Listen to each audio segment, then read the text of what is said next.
Hi, this is Adam from Small Town Machine Shop, and today we're going to be working on the wiring for the Norton surface grinder.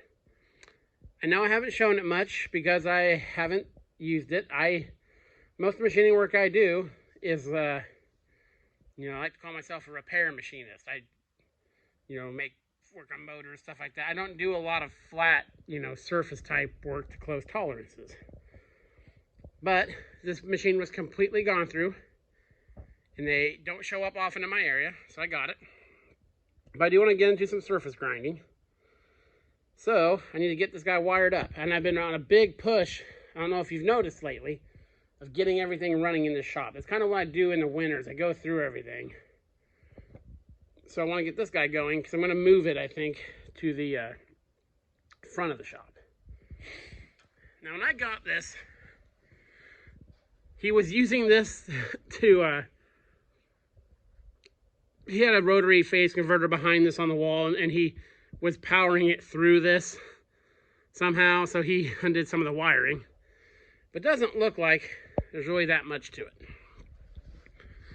So over here, that's for the hydraulic pump. That turns on the hydraulic motor in the casing. So that's just going to be 3 power wires, because it's a 3-phase motor. Okay, coming up through this conduit, and I will address that, are these 3 wires. And that's going to be just the 3-phase. Runs this, I think it's 1 horse. And these 3 wires go to the start-stop switch that runs this guy. So I'm going to try to find the back cover. In reality, the guy told me I could just hook, all the powers up and it would work. But the wiring of the start-stop switch, I want to double check before I kick on. I mean, I can chase it with a... If I can't find the back cover, I can chase it out. But, and I want the cover on here anyway. So let me, first I'll get the meter, we'll test the motor. Make sure nothing's going to ground. There's no ground wires going to certain things because they're all directly bolted to the machine.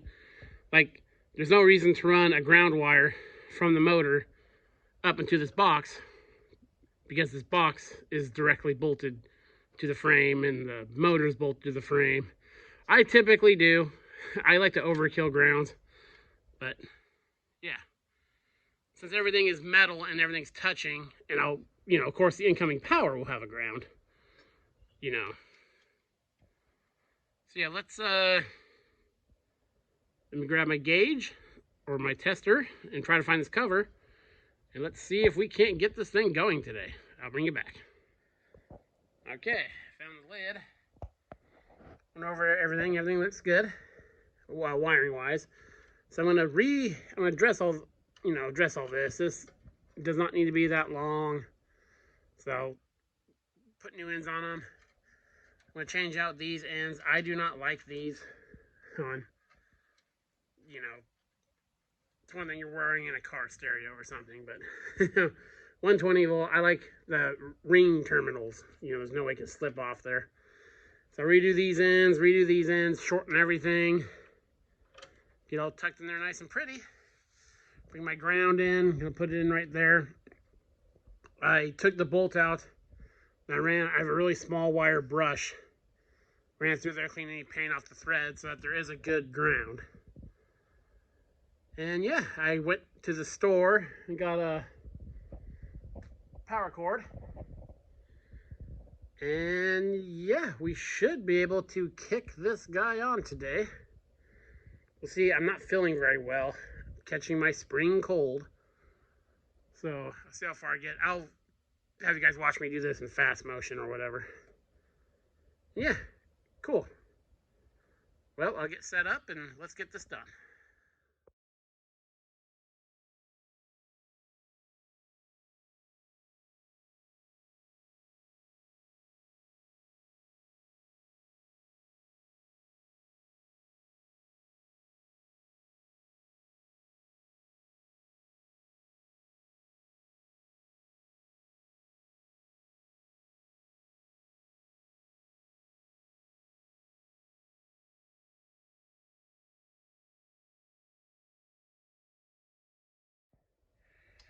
Okay, got that stuff in there, buttoned up.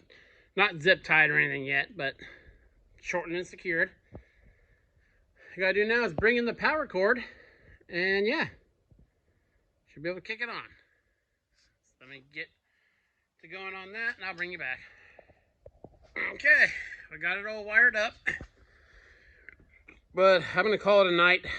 I'll be out here tomorrow, get this guy in position, and we will test it out, because I've never actually seen this thing run. So we'll test the hydraulic feeds and all that stuff, but it's wired in. Very cool. This is Adam from Small Town Machine Shop. Please comment, like, and subscribe. Thanks for watching.